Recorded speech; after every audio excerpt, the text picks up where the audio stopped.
Magistrate Rondell Weaver on Thursday upheld a no-case submission made by defense attorney Nigel Hughes on the grounds that the prosecutor failed to establish that former Chief of Staff of the Guyana Defence Force, Rear Admiral retired Gary Bess, was driving dangerously, which led to the death of national cyclist Jude Bentley.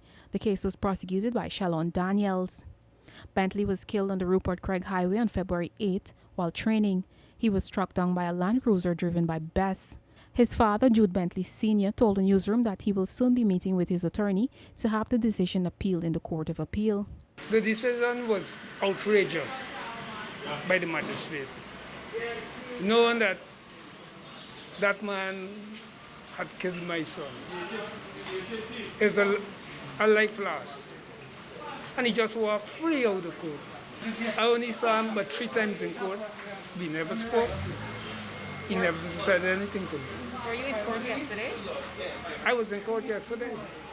That's what I was saying. I was shocked. The decision was outrageous. All I could say is that even the system, the judicial system, it seems corrupt.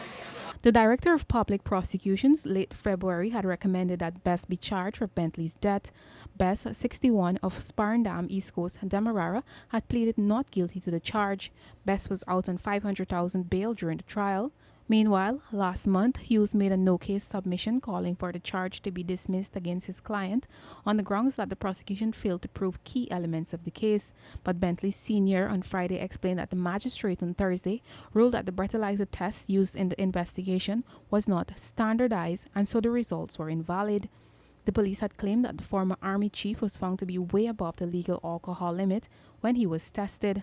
Now she said that these kits need to be calibrated every 6 months. And apparently the kit was over a year old. It seems like the police who doing the breathalyzer test, they don't even got a clue what's going on. She also said that it has to be signed by the minister. So it seems that these police cannot test breathalyzer, don't even know what they're doing.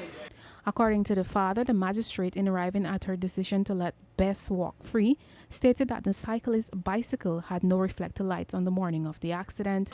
I could understand if she said, well, you are taking a life.